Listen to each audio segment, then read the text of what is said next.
सबका सौभाग्य है कि माननीय दिनेश जी की उपस्थिति में हम काव्य पाठ कर रहे हैं। मैं बहुत कम राजनेता ऐसे देखे जो भाषण करते हैं तो ये समझ नहीं आता कि वो भाषण दे रहे हैं या कविता सुना रहे हैं। इनकी होली में देखा कितने संजीदगी से और कितनी शीघ्रता से सारे कवियों का उन्होंने वो सारा परिचय भी करा दिया जो सर्वेश जी को कराना था। तो एक बार थोड़ी सी तालियां बजा दीजिए। एक बहुत छोटी सी कविता सुनाता हूँ। देखिए, हिंदी में बहुत सारे छंदों का प्रयोग हुआ। एक छंद है सिंहावलोकन। इसमें पहली पंक्ति जिस शब्द पर समाप्त होगी दूसरी उसी शब्द से प्रारंभ होगी, दूसरी जिस शब्द पर समाप्त होगी तीसरी वहीं से प्रारंभ होगी। और छंद की शर्त यह है कि जहां से शुरू होगा वहीं खत्म होगा। अच्छा, तो मैं सुनाता हूँ, अच्छा लगे तो थोड़ी सी मोहब्बत कहता हूँ कि रोटी चाहे पतली सी होगा चाहे मोटी। अच्छा, पहली पंक्ति देखिए कहाँ खत्म हुई है, बस ये ध्यान रखिएगा, आपको शायद अच्छा लगेगा।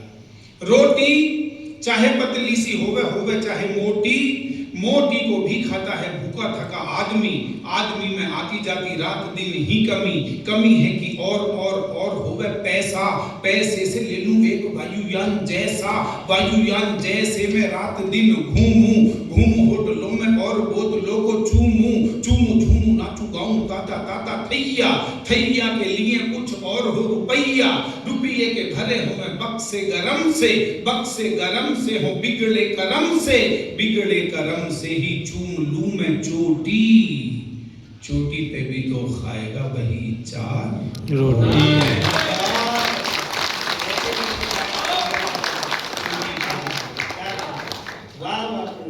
चोटी पे भी तो खाएगा वही चार। राजभाषा का कार्यक्रम है संसदीय समिति का, तो हमारा भी दायित्व है कि हमें क्या सुनाना चाहिए और किन लोगों के बीच सुना रहे हैं।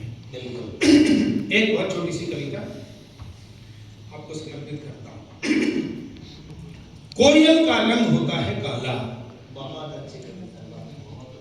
लेकिन उसका स्वर होता है सबसे निराला। कविता आपके दिल पर दस्तक है तो बस थोड़ा सा स्नेह दीजिएगा।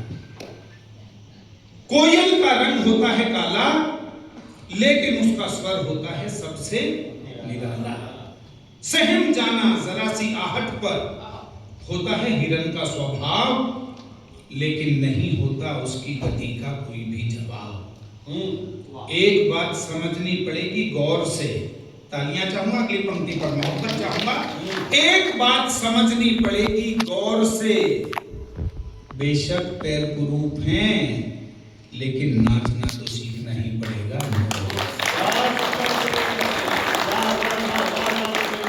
एक बात समझनी पड़ेगी गौर से, बेशक पैर कुरूप हैं लेकिन नाचना तो सीखना ही पड़ेगा मोर से।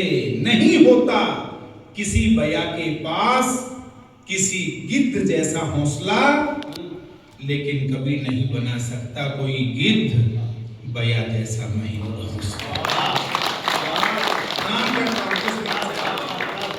लेकिन कभी नहीं बना सकता कोई गिद्ध बया जैसा महीन घोंसला, इसलिए कभी भी कोयल को ना देना उसके रूप पर ताना। बया से ना कहना क्या आता है तुम्हें कोयल जैसा गाना। मोर से ना कहना बया जैसा घोंसला बनाओ, और ना कहना गिद्ध से मोर की तरह नाच कर दिखाओ। विशेषता जो है एक के पास, वही तो बनाती है उसे दूसरों से खास। और आशीर्वाद अंतिम दो पंक्तियों पर दीजिएगा। विशेषता जो है एक के पास, वही तो बनाती है उसे दूसरों से खास। इसलिए इस प्रकृति में जब भी जिसका भी थामो हाथ, उसे स्वीकार करो उसके मूल स्वभाव के साथ।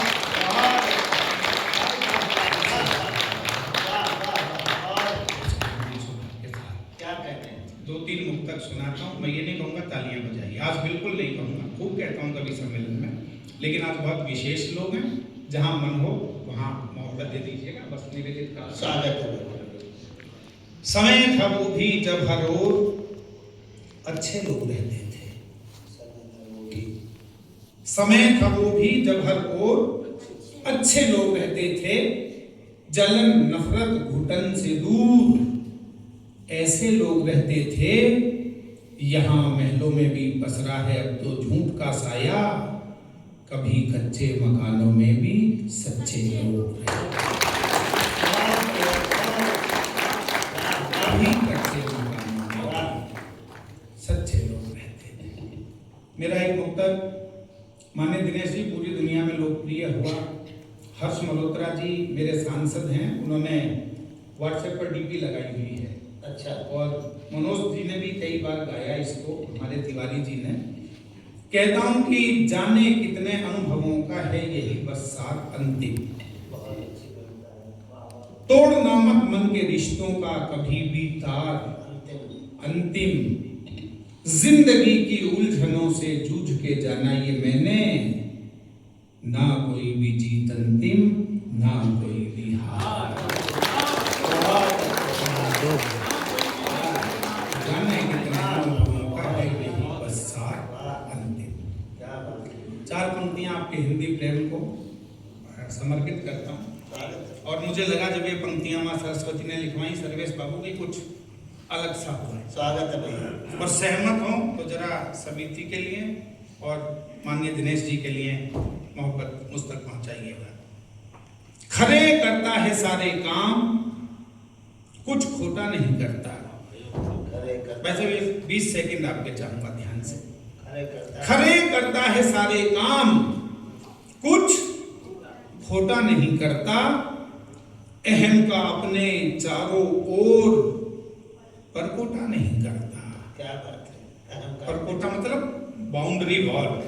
खरे करता है सारे काम, कुछ खोटा नहीं करता। अहम का अपने चारों ओर परकोटा नहीं करता।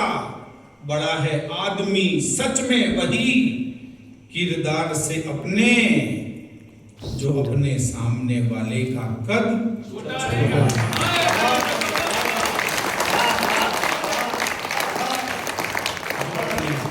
सामने वाले का कद छोटा नहीं करता। बहुत बढ़िया। चार पंक्तियां पहली बार इस मंच पर सुना रहा हूं।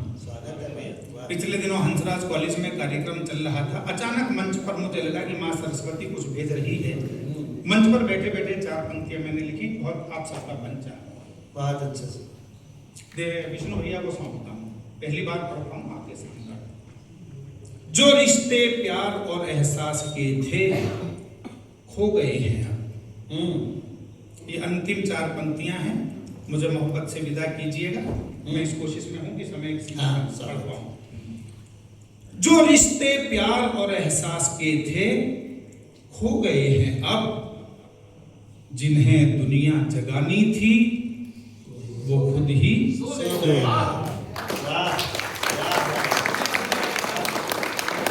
अगली दो पंक्तियों पर बहुत बहुत प्यार चाहूंगा। जो रिश्ते प्यार और एहसास के थे खो गए हैं अब, जिन्हें दुनिया जगानी थी वो खुद ही सो गए हैं अब। बचे थे आंख में मुश्किल से अपनी चार आंसू बस, बदलते दौर में वो भी इमोजी हो गए।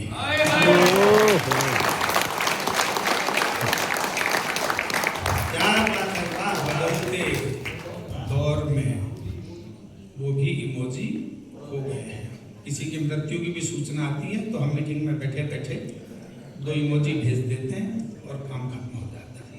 इसलिए कहता हूँ और सर्वेश भाई को आमंत्रित कर रहा हूँ। ये कहता हूँ कि कभी तुलसी कभी मीरा कभी रसखान है हिंदी। राजभाषा को समर्पित कार्यक्रम है। कभी तुलसी कभी मीरा कभी रसखान है हिंदी। कहीं है मान भारत का कहीं सम्मान है हिंदी। सभी बोली सभी भाषाओं से खुलकर गले मिलती। समूचे विश्व में इस राष्ट्र की पहचान है। समूचे विश्व में इस राष्ट्र की पहचान है। हिंदी की गिनती हम सबके माथे पर सजी रहे। मैं आमंत्रित कर रहा हूँ भाई सर्वेश अस्थाना को। असंख्य किताबें, असंख्य व्यंग लेख, असंख्य विदेश यात्राएं उनके खाते में दर्ज हैं। आपके चेहरे पर मुस्कान लाने के लिए वो बहुत सारी बातें करते हैं। मैं ये कहता हूँ, वो जिस महफिल में जाता है उसे गुलजार करता है। सब उससे प्यार करते हैं, वो सबसे प्यार करता है। हंसी ताली ठहाके साथ में चलते सदा उसके, वो जिस महफिल में जाता है उसे त्योहार करता है। एक बात